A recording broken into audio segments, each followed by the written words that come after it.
বাবা রে বাবা, বহুত কষ্ট হয়ে গেছে। ভুটকির ঘরে ভুটকি বেডি আমার উপরে বইয়া আমার জীবনটারে, বাবা রে কি কষ্ট যে হইছে রে। রে তুই খিলখিলাই আসস কে রে? আসবো না, তোর তামসা দেখে আসতেছি। একজন মহিলা এ বইলো তোরিতে, তুই এই যে কষ্ট হয়ে গেছে। তা আমার এই জায়গা দেখো না, আমি কত মানুষের লই। হে হালার ঘরে হালা, দেখে দেখছস তুই ভুটকির ঘরে ভুটকির কত গায়ে ওজন, এত ওজন লয়ে তুই বলে তো হালার ঘরে হালা, তুই ফটো হয়ে ফাটিয়ে যাইতি গা। ফাইটটা যেতাম মরসো মোটা বেডি আমার উপরে বইছে, বুঝছস? আমার আরো মজা লাগে, মজা লাগে। এ হালাক গর্ব, তুই তো লুচ্চা লুচ্চা, এই জন্য তো তোর মজা লাগবে। আমি তো লুচ্চা না, আমি ইমানদার ইমানদার। ইমানদার?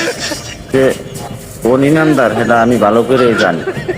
তুই যে কোন ইমানদার বুঝছস? তোর আমার সিরিয়াসটা, তোর লগে তো আমি থাকি সারাদিন, আমি জানি তুই কেমন ইমানদার। এ হালাক গর্ব, আমি ইমানদার।